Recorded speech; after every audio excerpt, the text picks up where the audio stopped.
बीच खड़ा होई दर्शन ला आसरा लगावे हो।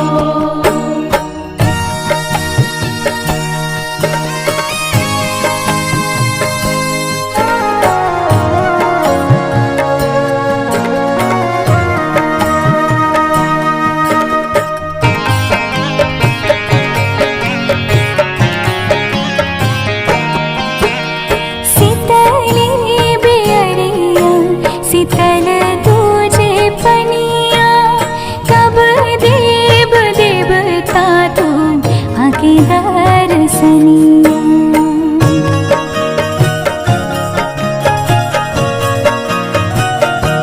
हाँ शीतली बेअरिया शीतल तुझे पनिया कब देव देवता तुम आके दर्शनिया।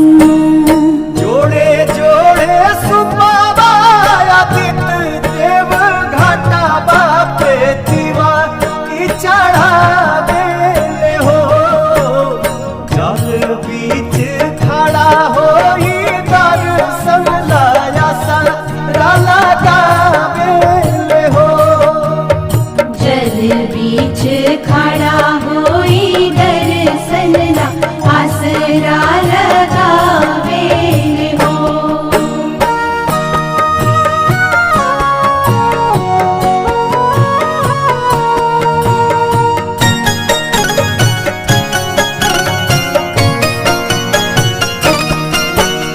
भूखली शरीरिया सजल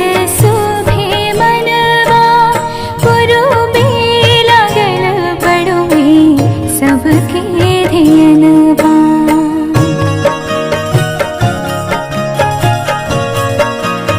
हाँ भूखली शरीरिया सजल शोभे मनवा पुरुबे लागल बड़ुए सबके ध्यानवा।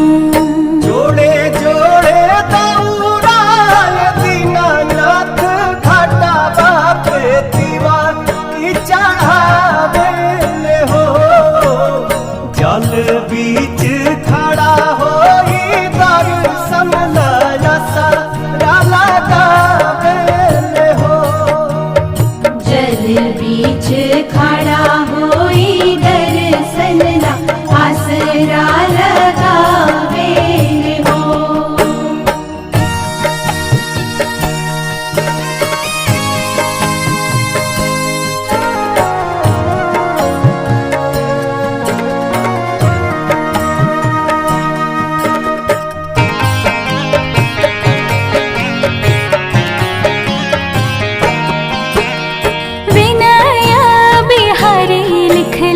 माई के भजनवा गवेली पलक बेटी धई के ध्यानवा।